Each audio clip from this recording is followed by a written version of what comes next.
Blessed love, give thanks. Name of Kadamawa Haile Selassie, we definitely greet each and every one. Of course, into the nest, the tiger's nest, the honorable priest, Hidemi Shalom Isaac with you. And as always, it is but a joy that you could definitely come and sup with us at such a moment. And we will waste no time, but go straight into our reasoning this uprising of the morning from where we are and the recording of this video. It is the upcoming of the morning, and the sun, as it is said, is coming up. And for those who may not know the direct history of King Seti the first, and of course the list of kings that you could find in Abydos, there's a list of kings that a famous list of kings that ones speak of from time to time, and within that mighty list of 76 names, there are two names that are, well, you would say missing, which are the names of Akhenaten and Tutankhamun. And what is mystic is that Akhenaten and Tutankhamun are two of the more outstanding Kemetic kings, or I would say those that have been seen as mystic within their realms. Now, of course, King Seti and the Ramesses, as they would call them, they definitely are outstanding as well, and they're known to be great generals. And even prior to Akhenaten, from his lineage, his father Amenhotep III and the Amenhotep II and the first Amenhotep, again we have some great generals on our hand, wherein the time of Akhenaten, it was seen that he himself, according to what we're taught, went to a more religious avenue. He went down a more religious road and made some very sharp religious decisions. So I want to get into a bit of that, and then see exactly what is the case with the 76 names and those two that are missing, really. Now, the kings of Kemet, or the Nesut of Kemet, the place known as Egypt today, as I said, we know there's a great lineage, and of course we have to comprehend before we go too far the foundation and the groundation. Now, this is not necessarily going to be a PowerPoint. I may have to show you a few pictures, but it's not a PowerPoint really directly. It's just me and you reasoning for now. And but at the same time, we're going to make sure everything is clear. So, although we are speaking of, let's say, approximately 1300, 1400 BCE for the time frame of the ruling of Akhenaten, Tutankhamun, around that time frame, yet still, again, we must comprehend that we're dealing with a lineage. What the archaeologists have divided into dynastic periods, but we're dealing with a lineage of great monarchs, male and female, from before the unification of Egypt, even from the time of Seti and the kingdom of the bow and the kingdom of Niam, and from even more ancient time, going back the ancient kingdoms of Kush, those that erected Naphtaliah, and those that formed the Adam's calendar, So from the ancient of more ancient, going tens of thousands, hundreds of thousands, and even at the conference that I just came from, as I said, in the Bahamas, the African Heritage Conference, Brother Alim Bey of the Moorish movement specifically, was showing in his presentation some slides of some artifacts I think it is from South Africa. According to his status, this is Brother B now. According to his status, some billions of years old. So I said, okay, there we go there. You know, and I mean, the thing looking brand new, eh?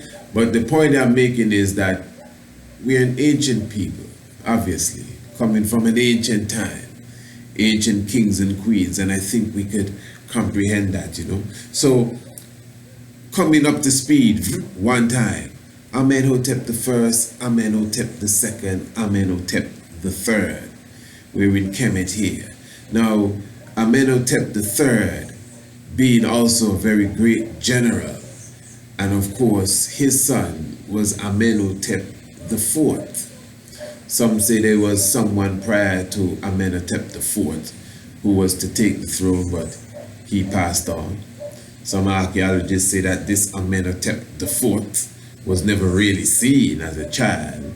He wasn't seen taken into the temples. Some believe that he was somewhere overseas. According to some, he just appeared when it was time for him to be crowned. I'm speaking of Amenhotep the fourth.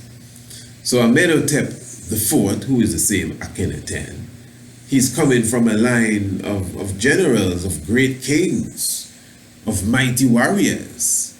You know, those who battled and defeated the same Hyksos or Hyksos, however you want to pronounce it. Amenhoteps. Okay, fair enough.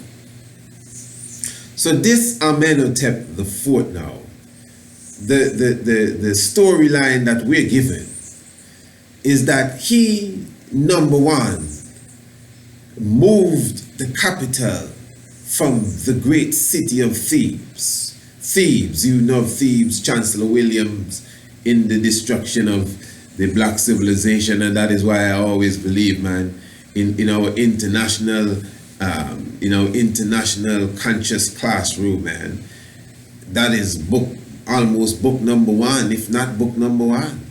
The destruction of African civilization. You come to me and ask me about what book to read, I'm going to tell you, you're just beginning. That's where you start. The destruction of black civilization, Chancellor Williams, you know. Good. I know the good brothers passed on. I'm not sure who's getting all the revenue when you buy the book, you know, but it's a good book. No, I'm just saying, you know, the wolves hold on to everything, man. That's why we got to unite on a different level. So I'm saying now, Thebes, the city of 100 gates, according to, you know, such mighty city, great civilization. Akhenaten, or Amenhotep IV at the time, moved the capital from Thebes and carried it into an area that was said to be just bare, and created the city in the area, Amana. The full title would be Tel El Amana. So here we have Akhenaten now. He changed his name now from Amenhotep III, Amen or Amon, you know, to Akhenaten.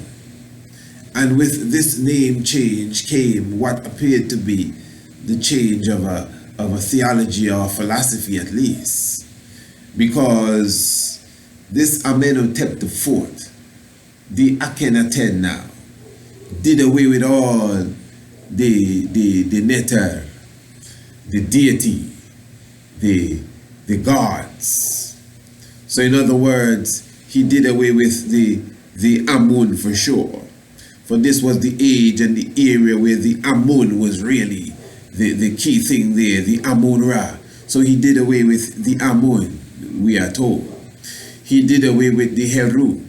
He did away with the no Sokar, no Kepra, you know, no Pata, no Asar, no Aset, no Nefti, no Canoe, none of that, no crocodiles, no hippopotamus, no jackal, no beetle, none of that. Akhenaten got rid of all of that. No statues, no paintings on the wall, none of that.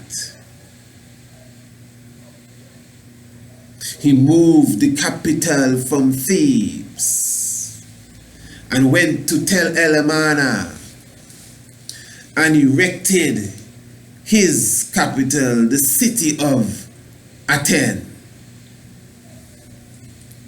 And the chief deity now, or the main neter, or main god as such, was the symbol of the sun. And the sun was given the name the Aten. Now, there was always a symbol of the sun in Kemet, and it was referred to as Ra. Now, some people argue that Ra is really the falcon with the sun on his head. There's that argument, eh? But most of us, we've become familiar with the understanding that the sun is Ra. Okay, just looking for a picture here. Okay, well, just to give you a quick idea now.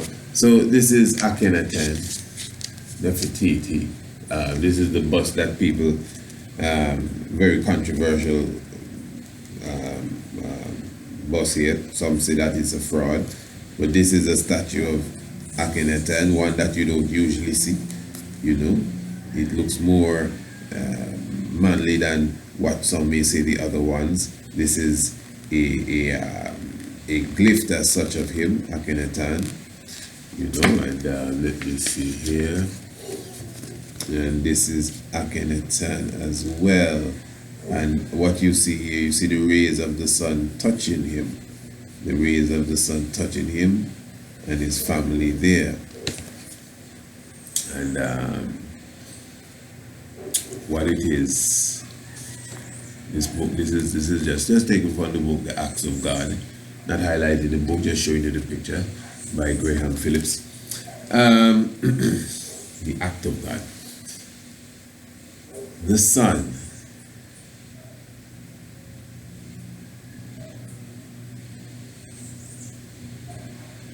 But we always had a sun symbol. We call it Ra. How much sun we have, son? So if Akhenaten have a sun, it's not the same Ra. How much sun we have? Look the sun here. So what this is? Aten or Ra? Which one is this? Aten or is it Ra? You check it. Now the Aten had arms stretching out. Listen to me, now, man. The Aten had arms stretching out. And the arms stretching out were touching Akhenaten and his family and all those who were concerned with him. The arms that were stretching out. Okay. Now, the Ra, when you see the Ra, the sun, there you have the sun above Ma'at. You see the sun above Kanu. You see Kepra with the sun. You see Heru with the sun. You see Isis or Aset with the sun. You see Hathor or Het Heru with the sun. You see the ibis bird Tahuti with the sun. All of them, the vast majority of them, you see carrying the same Ra, the same sun. You see Amun, which was the chief deity at that time, with the sun. That's why he's Amun Ra. That's why he's Ra Harakate, or Horus Ra, as some people would want to call it, because it's linked directly with Ra, with the sun. So the sun, listen to me, man. The sun, the S-U-N, sun, is really the outstanding figure in all of this. Even before Amenhotep IV, Akhenaten, Akhenaten, some people call it, Akhenaten, before his coming into the scene, the sun was the outshining figure, not necessarily just Amun. Amun is the ram-headed god, and Amun in his full human figure is always seen gold. You see the statues of Amun, gold, you know. As I said, not a PowerPoint looking to see if I have a book with a picture of Amun, but I mean, you should know. Posters on the wall. Amun, you know, seeing gold. Gold, you know, the golden god. So all of that, Akhenaten put all of that aside. He want no golden statue of nobody, no will. All he wants is the sun, the Aten, and the rays of the sun in the form of hands touching him.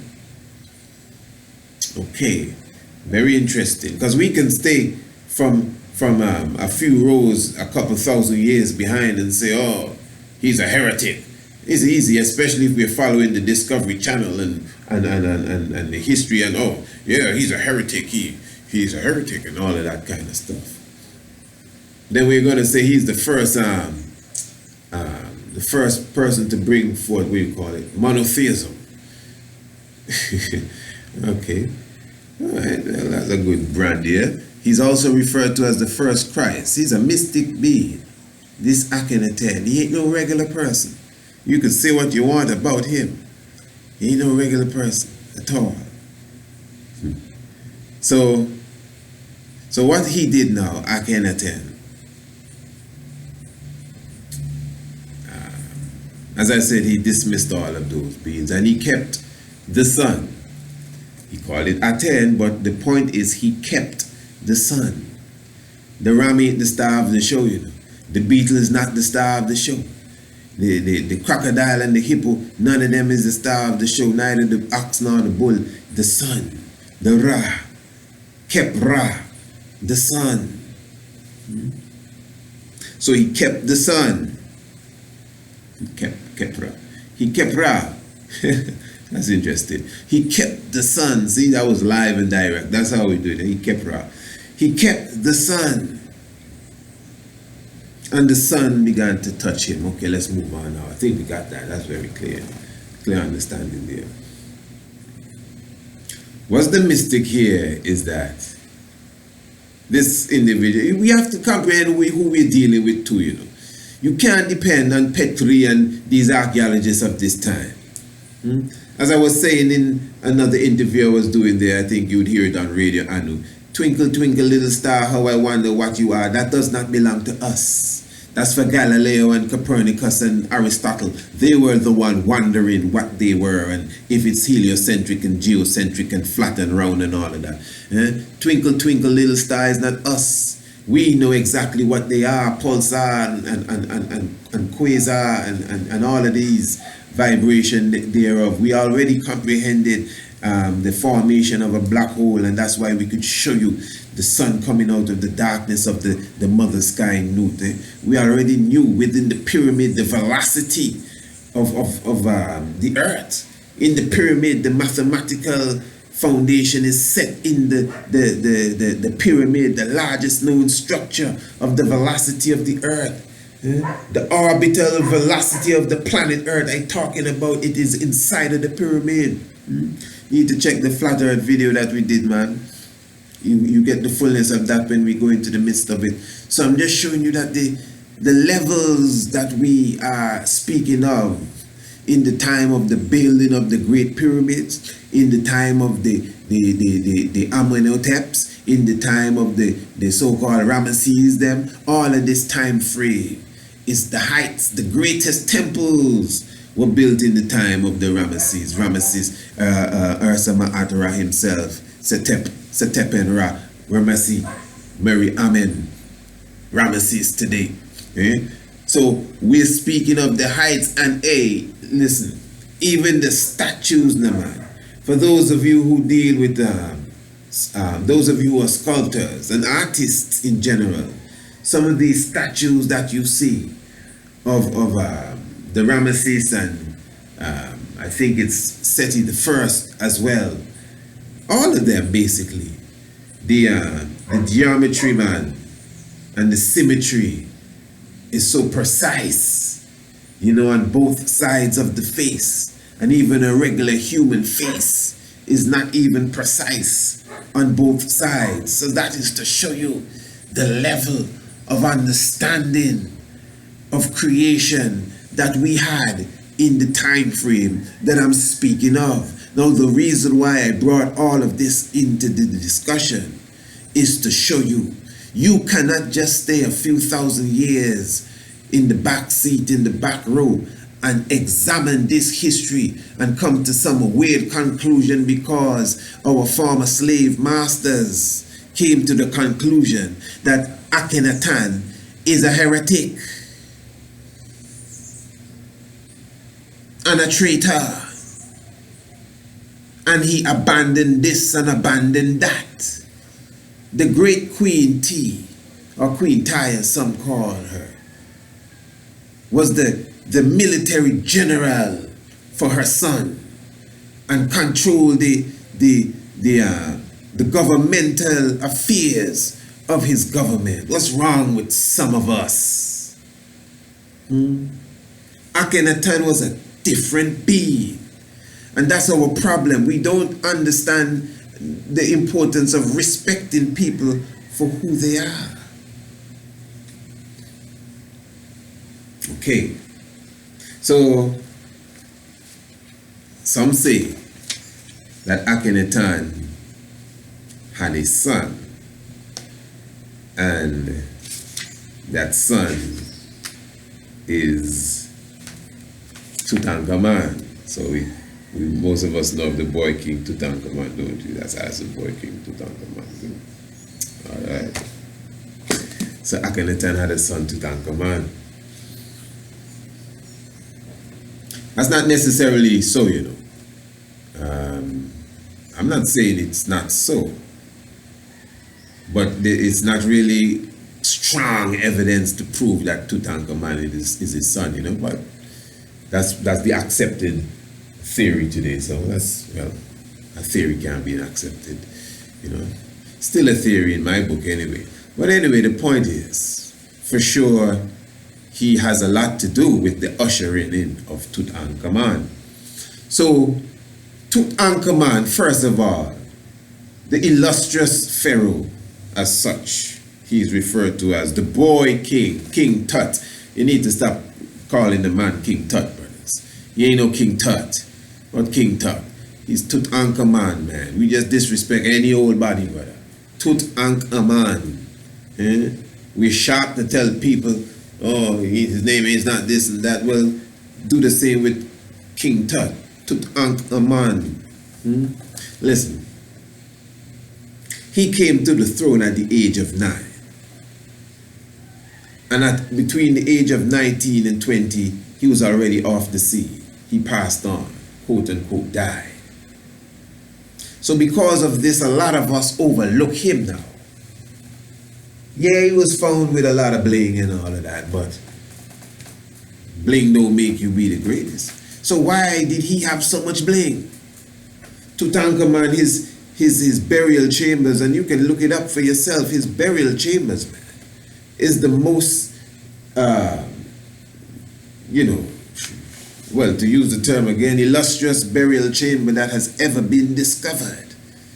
Gold, the amount of gold and other precious elements that were found in his chambers, and the artifacts and the chariots and the wagons and the statuettes and statues and what you call them, and bracelets and amulets and chains and daggers and knives and all basins and tubs and vase and what else do we have? Listen, the amount of things and scrolls written on golden sheet, all in the beds and chairs, fans, all in the necropolis as such of Tutankhamun. For it was like a little city therein. Boxes, yes.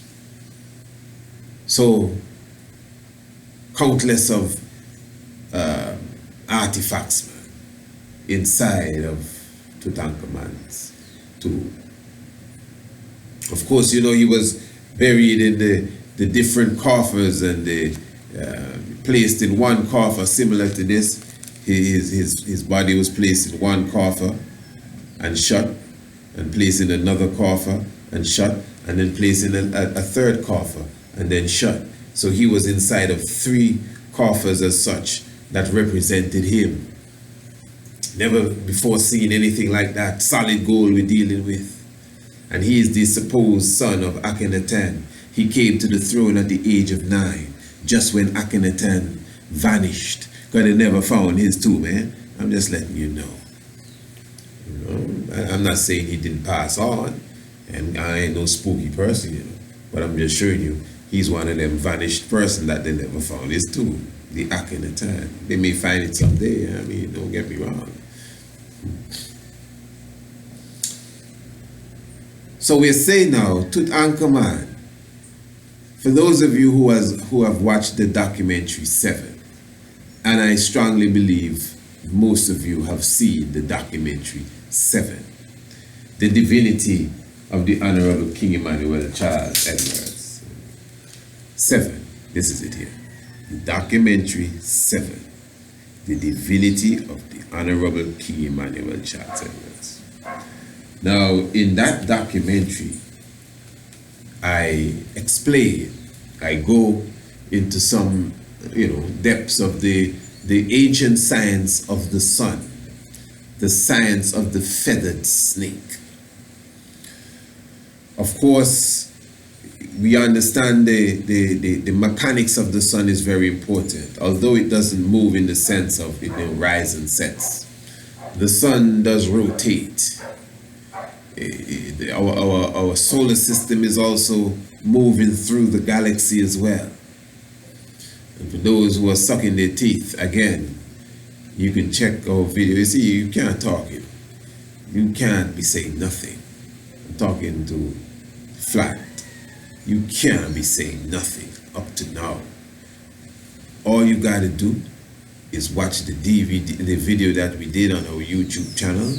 Is the earth really flat? And unless you can reject the main points that were made, I mean, we're not even interested in. Very, very, very, very, very important. So the science that we're dealing with now here is the sun again. So as the sun in its rotation and the whole solar system going through the galaxy, the sun in its rotation, the electromagnetic field line of the equator of the sun goes around once every 26 days. The polar magnetic field line of the sun goes around once every 37 days. And because of that whole interaction there, every 87.5 days there's a collision which brings forth eventually the 11 to 11.5 year sunspot cycle. Now when you see this sunspot cycle, when it's recorded on a modern day computer graph, the image that you get, all of that is on our documentary, and the image that you get is that of like a snake with wings. Now this is just modern technology that has showed us this, but yet still for thousands of years we've always regarded the snake with wings. For thousands of years we've always regarded the snake with wings as the symbol of the Son of God. Hear me good, man. Listen. For the Son of God concept, before you get too lost now, is not the God with no little baby boy. The Son of God, the term son in this sense, not necessarily, oh, that's my child business, son kind of son. The individual that is the Son of God really is the elements, the essence of the Creator in a human form. The product of God then. The direct product, my firstborn, the direct product of God. Although we are all the direct products of God. So the Son, now listen to me good, listen. The S-U-N Son, because it's all etymology, it's all the same thing. The S-U-N Son in its cycle portrays a symbol of a snake with wings. And from the ancient time, there's even a temple in South America. It is. I don't think it's the Yucatan.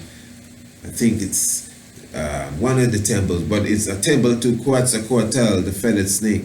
And I think it's on the 21st of March. The shadow hits the steps, and it looks like the snake flying down with wings. You know, that's why in Japan and China you see they revere the dragon, which is a snake with wings, the flying snake, the flying serpent. Again, the Quetzalcoatl.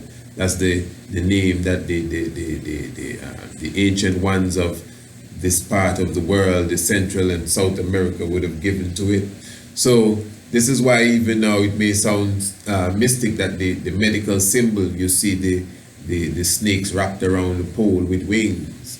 That's why when the Israelites were sick, Moses lifted up a snake, a brazen snake, and they look upon the snake and they were healed. You know, and some people argue, oh, snake is demon-vised, but even the same Christ said, just as Moses lifted up the snake in the wilderness, so will I be lifted up. So he compared himself to that snake. So that snake thing, although you have the snake like some devil vibe, that's why they penetrated like that to you, because it's obvious in ancient Kemet the snake was utilized. Ra, the same sun, is usually seen with a snake going across the sun around it. And the Aten of Akhenaten has the snake too, but it's in the front, in the same way like the snake is on the crown. So all the kings would, or the Nesut Beti, would carry the snake on their mitre, on their crown, whatever you want to refer to it as. But Tutankhamun wore the snake in some of his younger portrayal, but in his crowning, Tutankhamun was seen with the snake and the bird. Tutankhamun is outstanding in that fashion. Where he's seen, you don't really see that with the kings. As I said, they would all carry the snake. But Tutankhamun has the symbol of both snake and bird, which is very symbolic of the cycle of the sun, which is the feathered snake. We highlighted now that when you observe, even in, and this is it here, snake and the bird, if you look good, the snake and the bird. When you observe, take a better look, snake and the bird. Snake, bird, snake, bird, snake, bird, snake, bird. When you observe this character here, Tutankhamun, such a young lad, in the same documentary 7, we speak about Lord Pakal and Lord Pakal's mask, which portrays Lord Pakal as a feathered snake. Lord Pakal, for sure, of the Olmec stock, is one of the feathered snakes of history. And we went into depths, and this same documentary is also on our YouTube channel, so you can just run through it. That's why we do these different episodes and different documentaries, so we don't have to go over a lot of things, only just maybe to run through it. So we're running through. But for a better comprehension, all you gotta do is check out the documentaries we have and watch the documentary entitled 7, The Divinity of the Honorable King Emmanuel Charles Edwards, and you get a better comprehension of what we're saying here. Because what? You know, Lord Pakal came to the throne at the age of 9, just like Tutankhamun, who is 2,000 years prior to him. Very interesting time frame, 2,000 approximately. came to the throne at the age of 9 as well. That's Tutankhamun, just like Lord Pakal. Both of them are seen outstandingly as feathered snakes. What's a feathered snake? Represents, we always said the feathered snake represents the cycle of the sun and also represents the Son of God. S-U-N-S-O-N. That's why the portrayal of the Son of God, as they refer to Jesus as the Son of God, always has the halo behind him, the cycle of the sun. So the Christ is the sun cycle, because the sun is symbolic as the life giver, the creator. You see it. So the feathered snake was always seen as the Son of God in flesh. That's why the Quetzalcoatl was wrapped around by the feathered snake. It's a deep science, eh? So that's why in modern day science now, when you monitor the sunspot cycle of the sun, it is seen on the graph like a snake with feathers. That's in the last 100 years. But thousands of years ago, again, I'm trying to show you, we already mastered that science and understood that the cycle of the sun represented the snake with wings. You understand? So when you see great kings in history that have the sign of the snake with wings with them, it is something to look into. Again, Tutankhamun is outstanding amongst the Kemetic kings. The Nesut Beti, that had the snake and the bird. That's what I'm saying. Lord Pakal amongst the Mayan kings stood out again, the snake and the bird. Watch the documentary 7. And then at the same time, they both came to the throne at the age of 9. Both feathered snakes. All right, mystic. And there are other things about them for me to just explain. I would have to explain deeper. But Tutankhamun had a wet nurse by the name of Maya.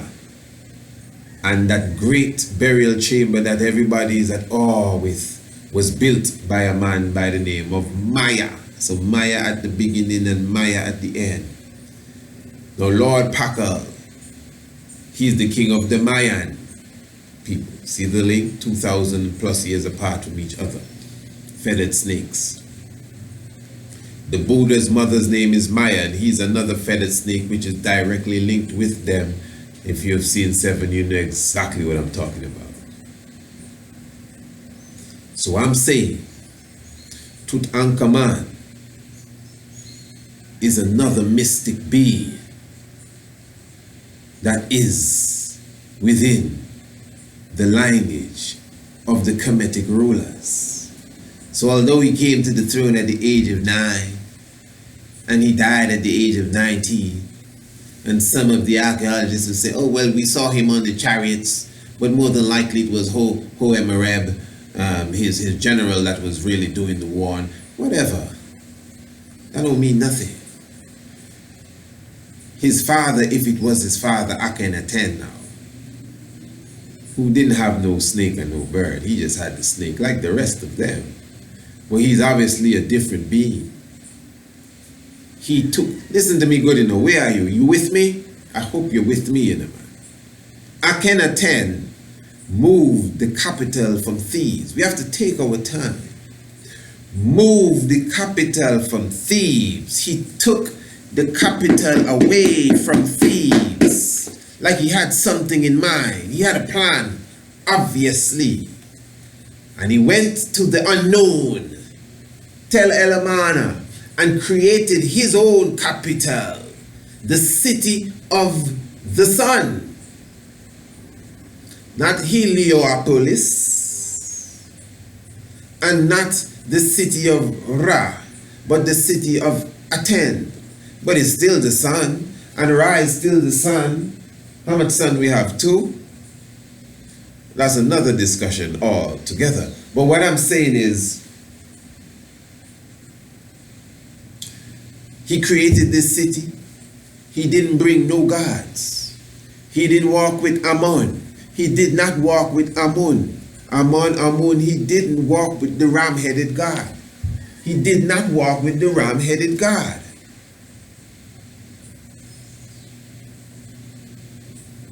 Ptah, Asar, Heru, Sokar, Kepra, none of them. He walked with none of them. Oh, he changed the whole system of Egypt. And you were there. You asked if I was there?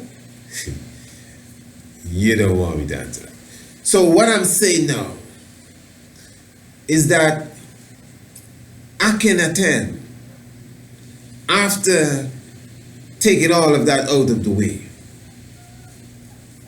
brought to the world a son, if it's his son.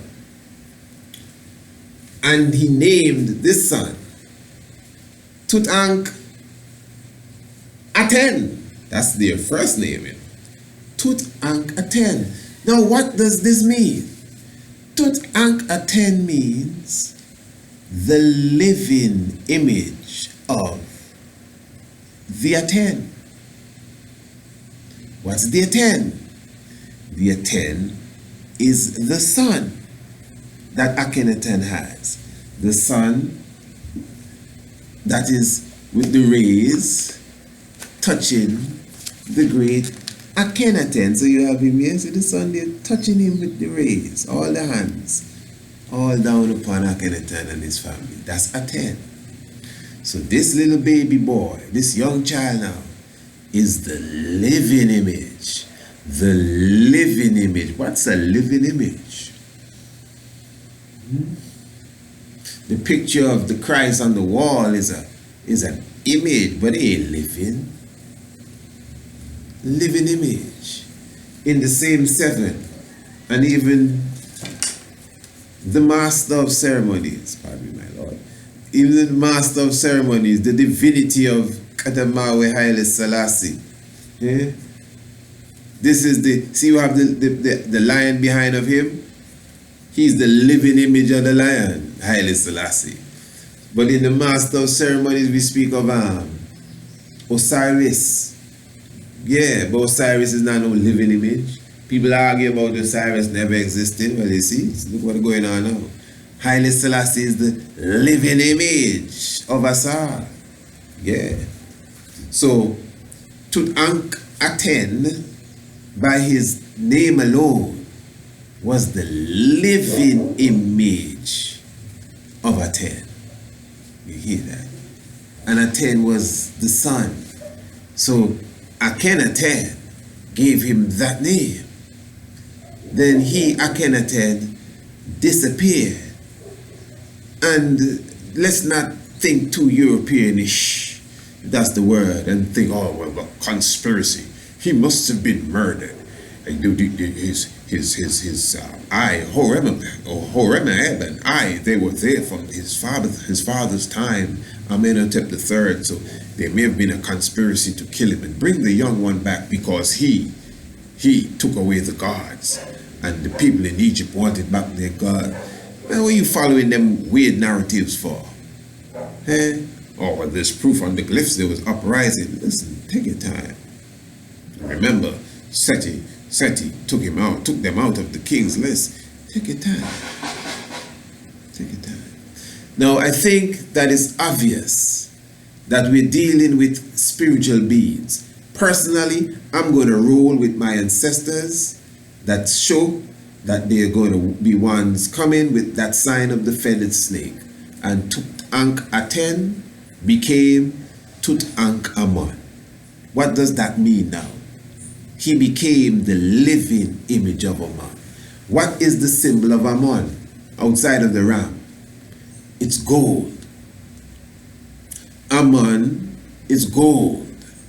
The statues of Ammon are gold. Even if you buy a cheap statue somewhere, it's painted gold with spray gold or something. But he got to look gold. Now they have found no other Kemetic king or anybody around that area with as much gold as they have found with Tutankhamun, the living image of the feathered snake, the living image of Amun. So because he came to the throne at 9 and he lived for about 200 days, you want to put him aside and say, well, no, he's not one of our greatest kings. So who is a greater king? Well, after him came Seti the first, bad general. And after him came his son Ramesses, the greatest of them all. Yeah, generals before and generals after. But those two in between the generals were the spiritual components that a lot of us overlook. So then now we're going to see that, hey,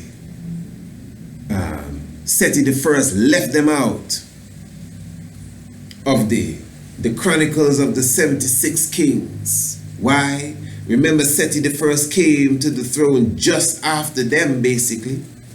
I think the only person in between Tutankhamun and Seti was I, King I, which is the priest supposedly of the day. AY, that's how you spell his name. And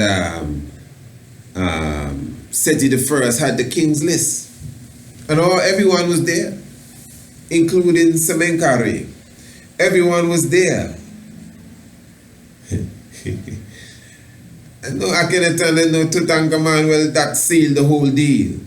He had to really have been a heretic. Because why? He wasn't in the list. He wasn't in the list. Wow. Neither Tutankhamun, none of them were in the list. So why not Tutankhamun? Isn't Tutankhamun the one that brought back the worship of Amun? Because when you study your history properly, it's the same Seti really that brought that back in fully and replaced the statues and reopened the temple. You know? So if you have the living image of a man, why you need a statue? Listen, if you have the living image of a man, that's why they sing it in the church. They don't need the light of the moon nor the sun, because the light is with us. If you have the living image of Amun, why you need the statue of a ram or a goat or whatever else it may be? Now I'm not going to disrespect Seti the first or none of the so-called Ramesses or whoever came before and after. No, because I know why all of that took place. But some of us now, we're forced to disrespect the great Christ Akhenaten and the great feathered snake Tutankhamun, overlooking the science. I was looking for a picture of it, but I don't have it, but it's on the documentary 7. I already told you from the beginning, this is not live, but it's not dead. It's not live, but we are alive. Yeah? So it's not a PowerPoint I'm really doing for you. But what I'm going to explain, I have I can show you it on the documentary 7. Tutankhamun was found with a specific chain. And the chain has 6 rows. Now you gotta listen to this. Please listen. Are you listening? This is like maybe the punchline of the whole stuff. Tutankhamun has a chain. Beautiful chain that, you know, would be around him as a living king. And the chain, remember, Tutankhamun is the feathered snake we're dealing with here. And Tutankhamun's chain has, let me get it straight out.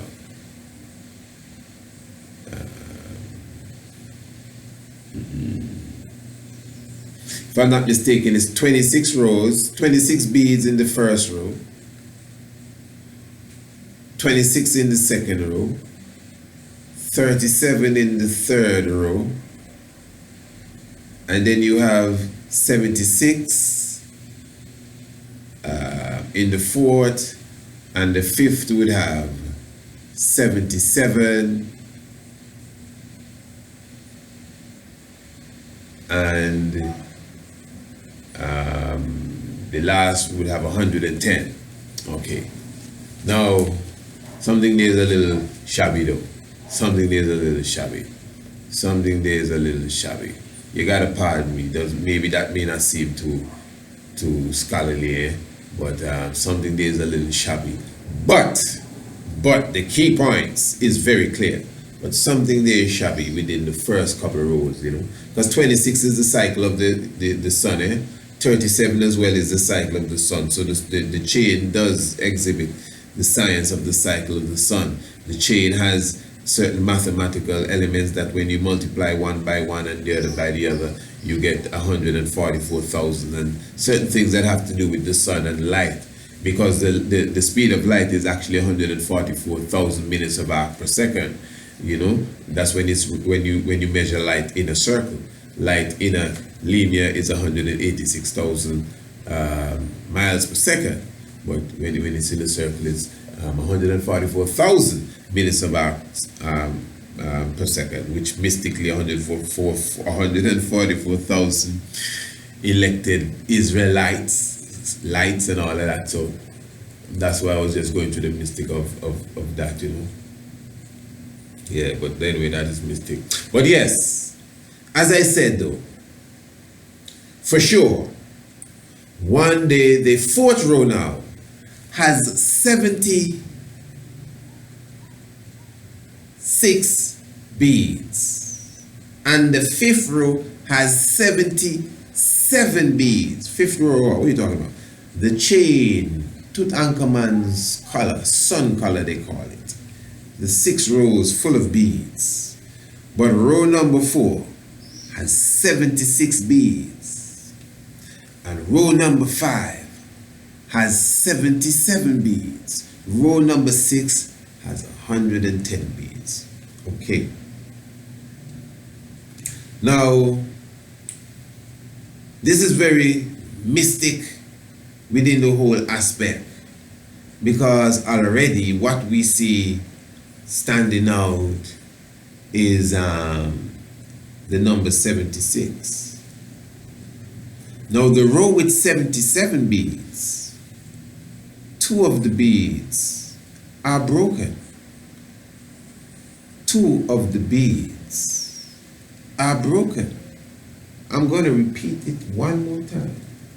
The row with 77 beads, 2 of the beads are broken. And when you put those 2 beads together, they make a perfect bead, as if it's the same bead they broke and just put one over here and one over there in the 5th row of the column. So the row with 77 beads really has 76 beads, because 2 of the beads in the 77 are broken, but when you put them together, they make one perfect bead. We're dealing with the feathered snake here. We're dealing with Tutankhamun. We're dealing with the living image of Aten. We're dealing with the living image of Amun. We're dealing with the mystery system, secret science, the craft now. This is craft business. Masons would drool at their mouth for this. This is what you call the esoteric levels. Row number 5 has 77 beads. Row number 4 has 76 beads, unbroken. Row number 5, 77 beads, 2 of them broken.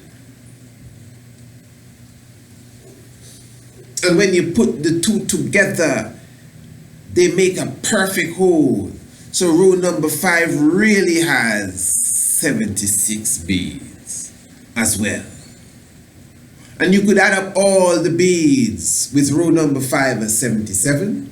And you could add up all the beads with row number 5 as 76. And depending on what equation you use, you get different answers for different things within that one color. It's a serious science.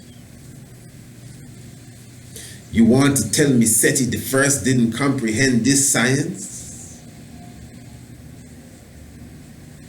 In Deuteronomy and Numbers and the Bible and Old Testament, the Levites, the priests, those who bear the Ark of the Covenant, they were not numbered. They were not registered specifically.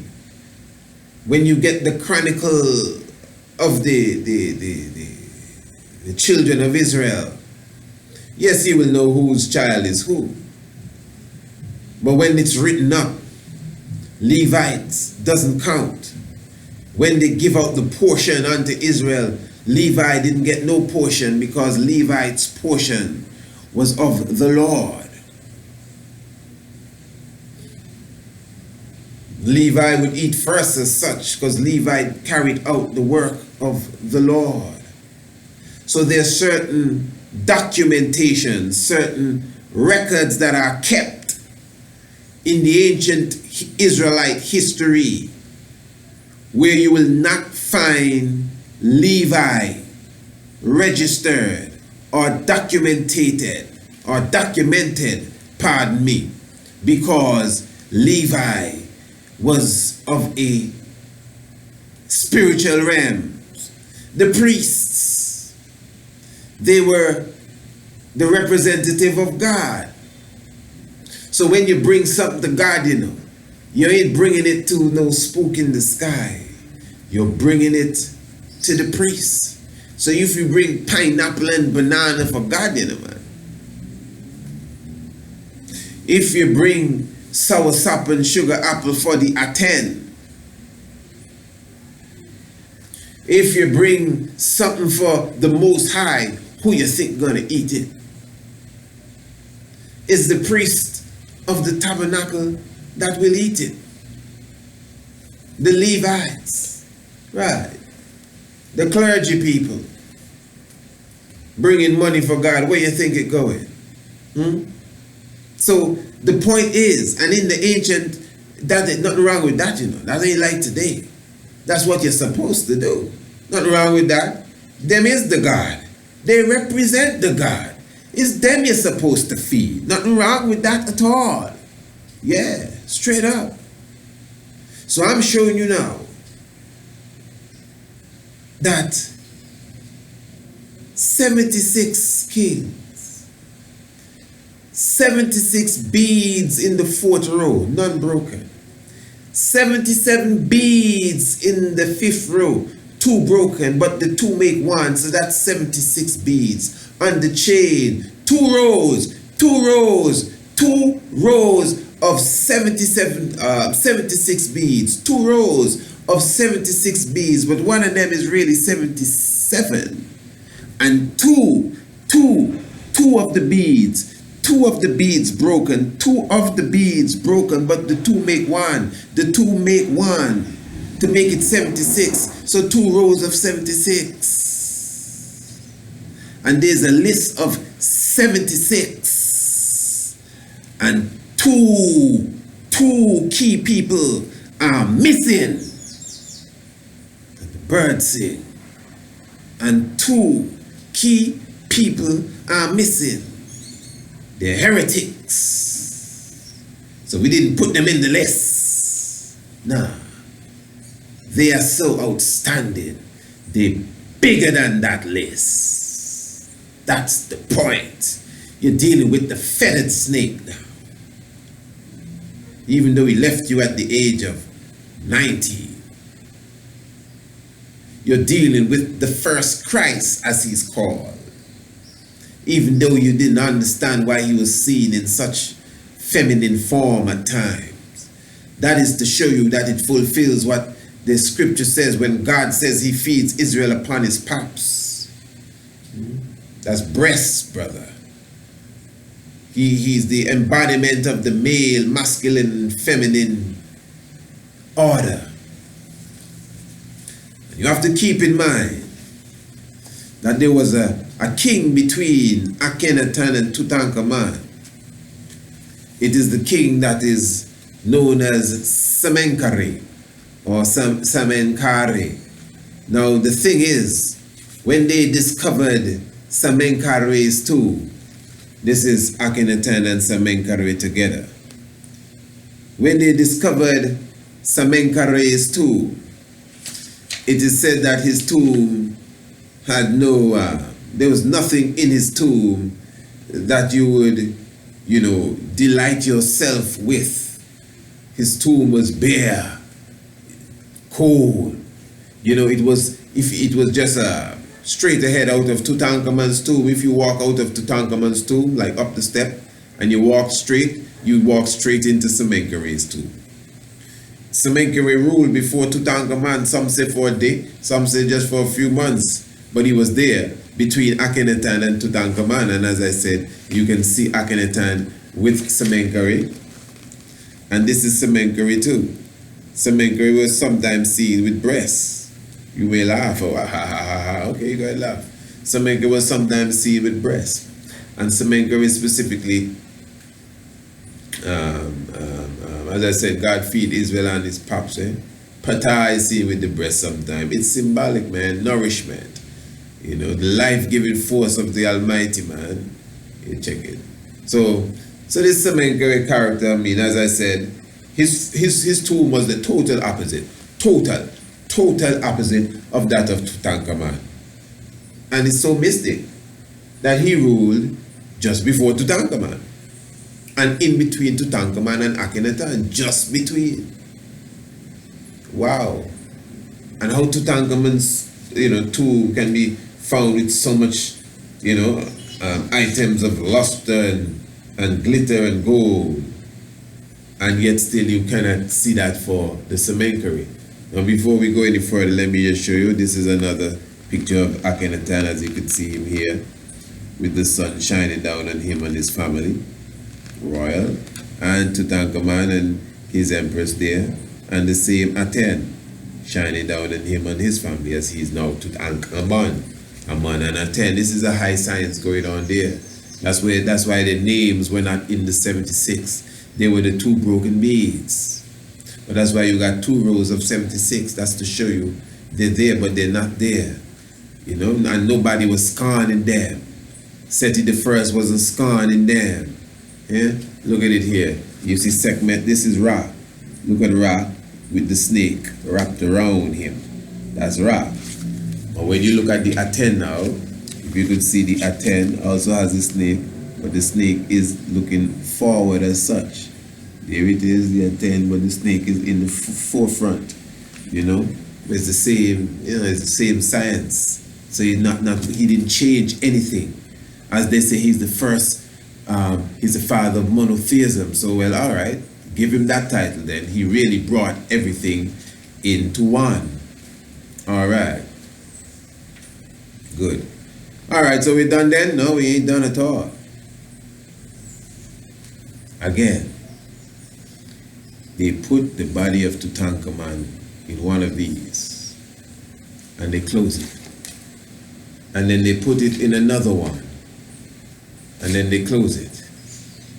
And they put it in a third one, and then they close it.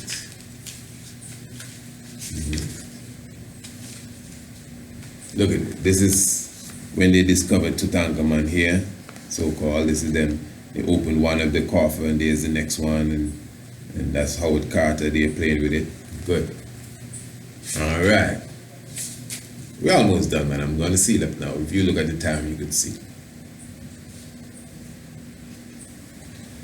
This is the coffer that they placed him in, his body self. And this is the third one. One shows you him as a young 9-year-old, and one shows you 19 before, just when he passed on. Now, I don't want to keep you no longer. I'm just going to seal up with this. This is the middle coffin. This is the middle coffin. This is the middle coffin of Tutankhamun. Look at the face, good. Now, if you observe that face and observe the other two faces, this is the first coffin that he's in, this is the last coffin, and this is the one in the middle. This is not Tutankhamun. Look at it good. I mean, you can see for yourself. It's two different people. Tutankhamun. The one that his body self was in, and this is the one that this went into a next one. This went into this, and then this went into this. This is Semenkari. Look at him good. See him with the feathered snake. Semenkari, the same one whose tomb was left without anything, just dreary. His body was there, but everything was. But Tutankhamun, who ruled after him, had all the gold and all the shining, everything. But Tutankhamun's image of the feathered snake was imprinted on Semenkari. Now, what would Semenkari would have had to have done to receive, because that's a glorious thing there, you know, that quote unquote in death. Because remember, he, as you moved before Tutankhamun, and went down according to the forensic, he died about the same age as Tutankhamun, eh? So obviously he had to have died before him. So he's seen, that's Semenkari. It's not Tutankhamun. And he's seen with the feathered snake.